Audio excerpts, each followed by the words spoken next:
Selamat pagi, siang, sore, dan malam buat kalian yang nonton video ini di kapanpun. Nah, balik lagi nih bareng gue Aisyah Sabrina di episode Yuk Kibas, Yuk Kita Bahas. Hari ini kita punya bintang tamu spesial banget karena dia adalah seorang mahasiswa yang punya bakat kreatif luar biasa di bidangnya, berprestasi, serta cantik banget loh. Penasaran gak sih sobat kreatif kira-kira orangnya siapa? Langsung aja kali ya kita kenalan dengan Keiko Anindya. Hai, boleh dong Anin perkenalkan dirinya. Halo Sobat Kreatif, nama gue Keiko Anindya Rizaldi, boleh dipanggil Anin, dari Prodi Desain Mode dan sekarang di semester 3. Oke, dipanggil Anin ya berarti. Iya. Nah Anin, gimana kabarnya hari ini? Apakah baik atau gimana? Alhamdulillah baik. Alhamdulillah baik ya. Nah kalau misalkan sekarang nih kesibukannya lagi ngapain sih? Kesibukannya akhir-akhir ini tuh gue lagi ikut program Kemendikbud, Oke. namanya Wirausaha Merdeka. Dimana gue itu selama 1 semester ini bikin bisnis gitu. Oke, bikin bisnis ya. Terus juga gue lagi ikut kepanitiaan PFF, itu agendanya Prodi Desain Mode, Oke. Polimedia Fashion Festival, yang bakal digelar dikit lagi sih. Dikit lagi Iya. ya. Oke, nanti tungguin aja kali ya Kak Anin nge-share kapan tuh dilaksanakannya. Nah, kan dari tadi tuh kita udah ngomongin nih kalau kamu tuh jurusan fashion design. Nah, apa sih yang membuat kamu tertarik di jurusan fashion design? Ceritain dong dari awal mulanya tuh kayak gimana sih Anin? Oke, alasan gue tertarik di dunia fashion design. Jadi sebenarnya tuh kayaknya kalau bahas big influence ya, kenapa gue bisa masuk ke dunia ini? Itu karena orang tua gue sendiri sih, terutama ibu. Dulu tuh ibu gue suka banget kayak bikinin baju untuk gue, bikinin desain-desain baju gitu. Terus juga saudara-saudara gue kayak paman gitu, itu rata-rata kerjanya di emang bidang fashion. Oke. Jadi kayak emang dari kecil tuh udah sering lihat lah gitu gimana sih prosesnya bikin baju tuh. Dan ada cerita menarik sih. Apa tuh cerita menariknya? Sebenarnya gue tuh pas mau daftar SMA, gue tuh pengennya masuk SMA IPS. Oke. Cuman pas gue waktu itu daftar SMA itu sistemnya umur. Sistemnya umur. Benar, Terus sistemnya gimana? umur. Dan umur gue nggak mencukupi. Jadi gue nggak keterima di SMA manapun dan akhirnya di SMK Tata Busana. Oke. Kalau misalkan SMK Tata Busana tuh berarti kamu berkesempatan lah ya masuk ke sini Anin. Benar. Nah, tadi kan kamu udah punya pengalaman yang gak sedikit ya di dunia fashion. Nah, boleh dong ceritain prestasi apa aja yang udah lu dapetin nih selama lo menjadi atau masuk ke dunia fashion design? Oke, prestasi ya. Mungkin dari yang gue SMK dulu kali ya. Jadi kan karena gue SMK-nya Tata Busana, di SMK gue tuh sering banget diadain lomba-lomba yang terkait lah dengan bidang fashion, dan kebanyakan itu fashion illustration. Dan di situ gue pernah nyoba ikut, partisipannya itu dari semua angkatan, kelas 10, 11, 12. Dan alhamdulillahnya di situ gue dapet juara 3. Oke, keren banget ya. Terus pas masuk kampus ini, waktu itu ada acara dari Prodi Desain Mode namanya The Face, dan di situ juga ada lomba fashion illustration. Alhamdulillahnya gue dapet juara 1. Oke, tepuk tangan dulu kali ya sobat kreatif, keren banget. Tadi bukan cuma juara 3 tapi juga Anin bisa menjuarai 1. Oke. Nah kan tadi lu udah ngomong ya kalau misalkan lu tuh berprestasi lah, udah punya prestasi banyak. Terus ngomong-ngomongin soal karya nih, kita juga di sini punya 3 ilustrasi fashion lo nih. Oke. Dan gue bakal minta lu buat nge-review 3 fashion yang 3 fashion ilustrasi yang udah lu buat. Oke, mungkin boleh kali ya ke gambar yang pertama nih, gambar dari Anin. Boleh dong ceritain konsep gambar ini, apa inspirasi di balik gaya dan warna yang lo pilih? Oke, gambar pertama ya. Iya. Oke, jadi ini tuh sebenarnya gue bikin buat yang tadi gue bilang, lomba fashion illustration di acaranya Prodi Desain Mode. Nah, di lomba ini tuh kita dikasih challenge buat gambar fashion illustration, juga desain bajunya sesuai sama tokoh seni. Dan waktu itu gue dapetnya salah satu tokoh seni dari Jepang, namanya Yayoi Kusama. Mungkin teman-teman pernah lihat karyanya beliau yang terkenal tuh pumpkin, terus banyak polka dotnya. Oke, pumpkin terus banyak polkadotnya ya? Mungkin pernah lihat kali ya. Nah, jadi dari karya beliau itu gue bikin lah desainnya kayak gini. Bisa dilihat dari bentuk roknya. Itu kayak beneran mirip yang karya beliau tadi. Terus juga kalau kita lihat karya beliau itu kan kayak fun ya. Iya, fun Terus banget. juga out of the box Benar, gitu. benar. Kalau di bahasa desain mode tuh ini namanya stylenya art of beat. Art of beat. Art Art of of beat. beat, oke. Jadi kayak nggak kayak biasanya lah gitu. Terus juga untuk penggunaan warna gue pakai warna-warna yang emang cerah, yang fun, sama pose modelnya sendiri juga gue bikin lebih dinamis sih. Oke, jadi keselarasan antara pose, warna, dan juga tema ya, tema fashion yang kamu bikin. Bener banget. Oke, mungkin lanjut gambar kedua. Nah, kalau ini kan kelihatannya berbeda banget ya dari gambar yang tadi. Kalau gambar yang tadi lebih fun, ceria, terus kalau ini tuh lebih kalem. Boleh dong jelasin apa sih unsur kreatif yang kamu masukin di fashion design kamu ini? Oke, gambar kedua ini sebenarnya salah satu tugas gue di SMK Tata Busana. Jadi ini itu namanya 3D Fashion Illustration. Jadi ada bedanya dari fashion illustration pada umumnya. Kalau pada umumnya itu kan 2 dimensi. Mau manual atau digital itu flat gitu kan ya. Nah kalau ini tuh kita bikinnya itu pakai material-material yang fisik gitu loh, yang bisa lu pegang. Nah untuk ini gue tuh pakai pita bekas. Pita bekas yang gue temuin di rumah. Terus juga itu ornamen tengahnya pakai sisa bahan dari kebaya. Oh, sisa bahan dari kebaya? Iya, kain brokat yang gue pakai untuk ornamen tengahnya. Kayak gitu. Oke, berarti kayak barang-barang di sekitar kamu yang kamu padu-padankan jadi sebuah fashion design illustrator kamu? Betul. Oke, keren ya. SMK aja tugasnya udah kayak gitu. Mungkin lanjut kali ya ke gambar yang ketiga.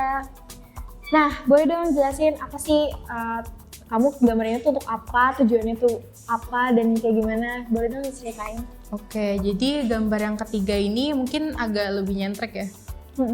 Ini tuh salah satu yang gue bikin dari challenge komunitas kebaya funky. Komunitas kebaya funky, Iya. Oke, maknanya apa tuh kebaya funky? Oke, jadi komunitas ini tuh kayak mereka tuh kayak apa ya,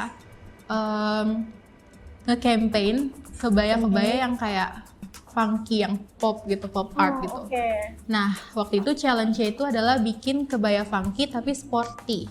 Tapi sporty? Iya. Kebaya tapi sporty? Iya betul, Oke, kebaya tapi menarik ya. sporty.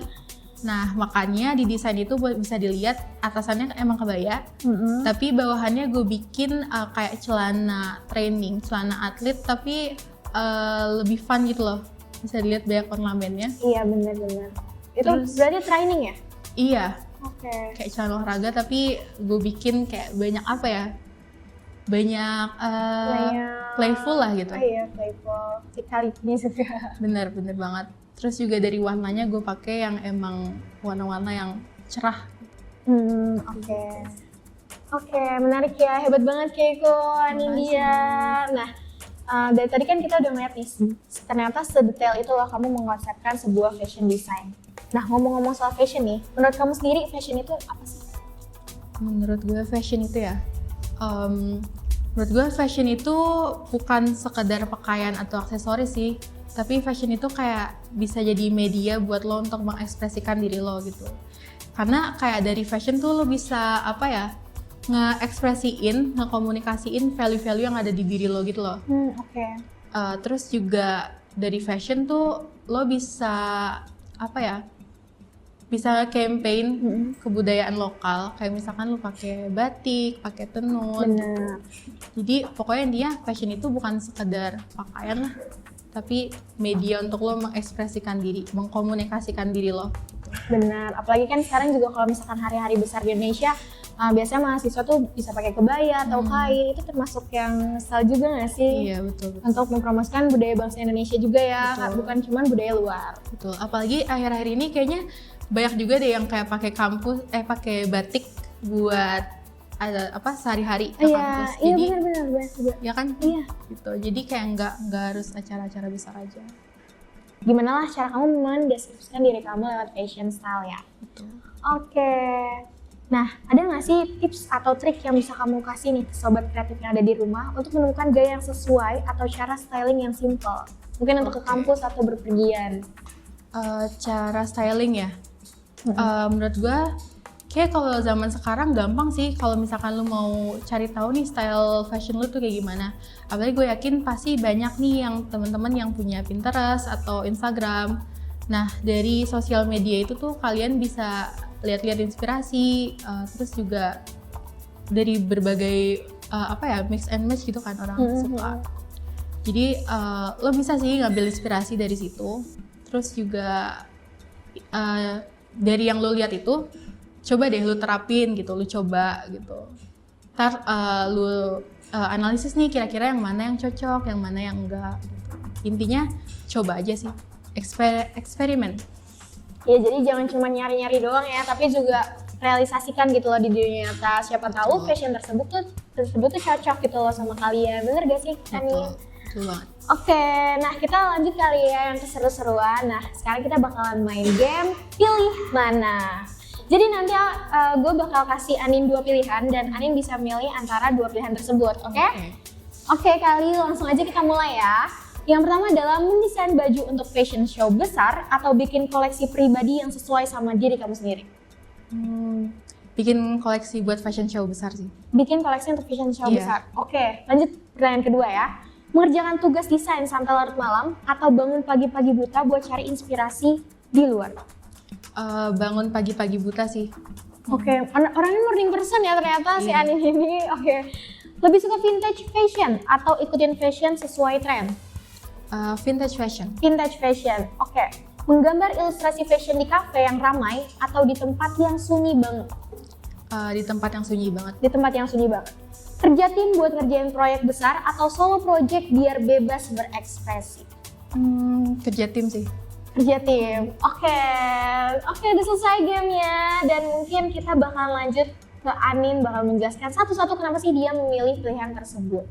Mungkin dari yang pertama kali ya, tadi mendesain baju untuk fashion show besar, kenapa sih?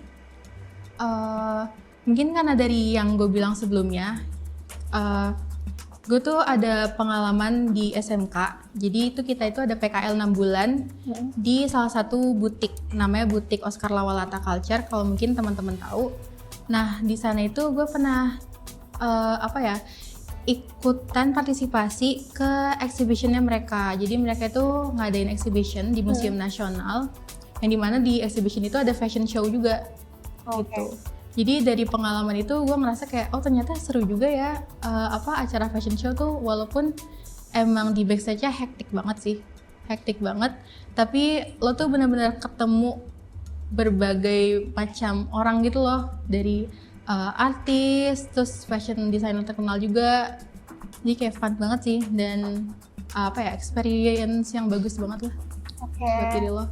Berarti kayak pengalamannya lebih banyak lah ya kalau misalkan mengikuti fashion show yang besar. Bener banget. Oke. Tadi mengerjakan tugas, bangun pagi-pagi banget untuk cari inspirasi di luar. Kenapa sih harus bangun pagi-pagi banget? Kenapa? Jujur akhir-akhir ini gue tuh tidurnya cepet banget. Kayak jam 8 kadang tuh gue udah tidur. Karena iya sumpah nggak tahu kenapa akhir-akhir ini. Karena emang kadang gue tuh bangun jam 1 dan itu lebih segar. Dan kayak kalau mau ngerjain tugas tuh otaknya lebih lancar gitu loh. Lebih lancar daripada gue sebelumnya tuh pernah juga kayak ngerjain tugas sampai larut malam, hasilnya kurang maksimal.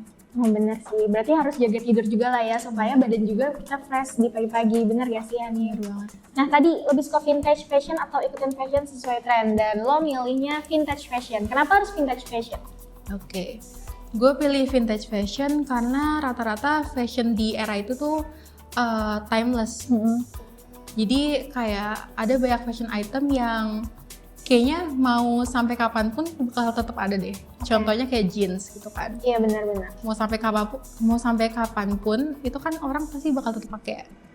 Gitu. Cuman kalau misalkan tren-tren yang sekarang tuh kadang cuman beberapa bulan gitu, terus nanti hilang lagi. Gitu. Bener sih, karena gue pribadi juga ngelihatnya vintage fashion itu sampai sekarang tuh pulang lagi kayak misalnya baju kodok dulu kan populer banget ya, terus sekarang populer lagi kayak gitu. Banyak yang kayak gitu nggak sih Anin? Iya bener, banyak kayak gitu. Oke, tadi menggambar ilustrasi di tempat yang sunyi banget. Apakah lu lebih menyukai kesunyian daripada keramaian? Boleh tolong dijelasin kepada sobat kreatif yang ada di rumah? Oke, kayaknya kalau dalam hal gambar, kayak gue emang lebih suka di tempat yang sunyi sih. Entah mungkin karena dari dulu emang kebiasaan gue kayak gitu. Biasanya gue di kamar gambar gitu.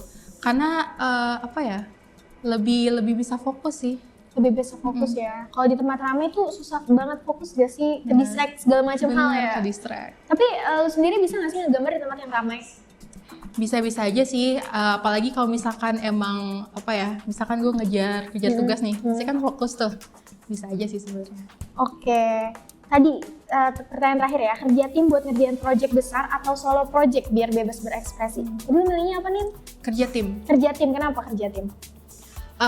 Oke, sebelumnya itu kan gue ngerasa sebenarnya gue tuh lebih suka individu gitu. Oke. Gue lebih suka ngerjain apa-apa sendiri. Cuman pas gue masuk kampus, terus gue ikutin organisasi-organisasi, gue jadi kayak baru kebuka gitu loh pikiran gue. Ternyata kerja tim tuh seru. Apalagi kalau misalkan tim kalian tuh isinya apa ya? Emang orang-orang yang bidangnya di situ gitu ya. Iya, betul. Frekuensi juga nggak sih? Frekuensi benar. Ternyata seru juga gitu loh. Kayak gitu sih. Karena solo project juga lumayan capek ya, walaupun bebas berekspresi. Karena menurut gue, walaupun lu ngerjain bareng-bareng temen lo, tapi lu masih bisa berekspresi, iya nggak? Benar-benar. Oke, keren-keren. Lanjut ya. Siapa sih inspirasi dari Keiko Anindya di dunia fashion? Oke, inspirasi ya. Kayak gue ngambil inspirasi dari semua orang sih. Nggak terpaku ke beberapa orang gitu. Kayak entah orang yang gue temuin secara langsung ataupun orang yang gue lihat di sosial media gitu. Karena apa ya? Itu bisa bikin pikiran gue terbuka juga sih. Ternyata kan apalagi di dunia fashion ya, kita kan suka mix and match. Benar. Gitu. Jadi kalau terpaku ke satu orang doang itu kayak apa ya? Kurang leluasa sih. Cuman ngestak doang ya. Iya. Harusnya kan inspirasi fashion tuh dari mana-mana nggak sih, Ani? Benar gitu. Ya, jadi nggak cuma dari satu titik, tapi kita bisa melihat ke sekitar kita juga. Setuju. Nah, kan banyak banget nih tren-tren fashion di dunia TikTok. Ada nggak sih yang lagi kamu ikutin mungkin sekarang? Kalau tren fashion ya, sebenarnya gue nggak terlalu ngeaplikasiin tren-tren yang ada ke gimana cara gue berpakaian sehari-hari.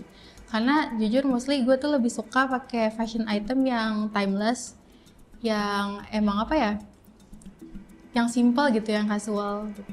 Gitu sih. Lebih casual aja lah ya. Iya. Okay.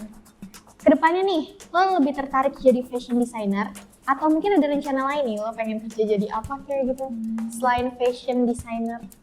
Oke. Kalau bisa dibilang kayak gue sih selain fashion designer sih, tapi masih di bidang fashion. Kalau teman-teman tahu ada profesi namanya tekstil artist. Tekstil artist? Iya, tekstil artist. Oke, apa tuh tekstil artist? Tekstil artist itu kayak kalau di Indonesia ini ya seniman tekstil gitu. Jadi sebenarnya pas gue PKL dulu, yang gue bilang tadi, itu kan emang butiknya itu spesialisnya di Wastra Indonesia. Wastra? Ya. Apa sih Wastra Indonesia itu? Wastra Indonesia itu apa ya? Tekstil-tekstil yang asli dari Indonesia. Kayak kain-kain tekstil di Indonesia? Benar banget. Misalnya kayak batik, tenun, songket, itu Wastra. Oke. Nah, karena waktu itu gue PKL di sana, terus apalagi waktu itu gue disuruh handle koleksi wastranya si pemilik butik ini. Jadi kayak gue ngerasa tuh kayak, oh ternyata di tiap wastra itu ada artinya tersendiri gitu loh. Bener-bener. Dan ternyata sedip itu bahkan artinya. Jadi gue tertarik sih untuk menekuni bidang itu. Oke, berarti kayak lu tuh tertarik selain dari kainnya, tapi juga dari arti-arti di balik makna kain tersebut, bener banget. Oke, menarik ya sobat kreatif yang ada di rumah. Nah, sejauh pengalaman kamu nih dari mulai PKL, terus SMK Tata Busana, sampai sekarang kamu berkuliah menjadi fashion tata design ya di Polimedia Desain Mode. Apa sih pembelajaran paling berharga yang kamu dapat di dunia fashion sejauh ini? Pembelajaran paling berharga ya? Mungkin karena gue sekarang masih di semester 3, jadi pembelajaran berharga gue lebih ke ini sih, kayak fondasi desain tuh kayak gimana Oke, fondasi. gitu. Ini tuh apalagi di kampus ini sih, gue belum pernah yang namanya pelajarin tuh desain itu sebenarnya apa aja sih gitu loh, kayak fondasi apa aja, unsur-unsur desain gitu. Sebelumnya di SMK Tata Busana gue nggak pernah dapet ini tuh. Dan menurut gue itu berharga banget sih sebenarnya untuk bisa lo kembangin ke karya-karya lo nanti ke depan.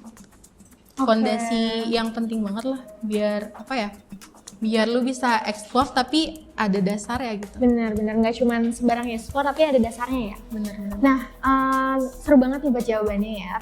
Tapi gue ada pertanyaan terakhir. Ada tips gak sih buat sobat kreatif yang ada di rumah yang juga pengen menekuni dunia fashion atau ilustrasi? Oke. Menurut gue banyak-banyakin latihan sih. Terus juga banyak-banyakin lihat inspirasi.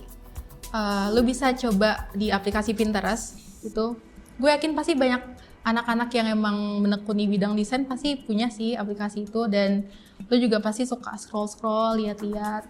Coba lo lebih terbuka gitu, lo lihat-lihat art style yang lain, terus lo cobain. Nah nanti dari lo latihan, lo coba, nanti pasti bakal kebentuk deh karakter lo di desain, di fashion illustration itu kayak gimana. Oke, terima kasih Keiko atas cerita inspiratifnya hari ini. Semoga terus sukses dengan karirnya ke depannya ya. Amin. Dan buat sobat kreatif yang ada di rumah, jangan lupa untuk terus eksplorasi kegiatan kreativitas kalian dan tetap percaya diri. Sampai jumpa di episode Yukibas selanjutnya. Dadah!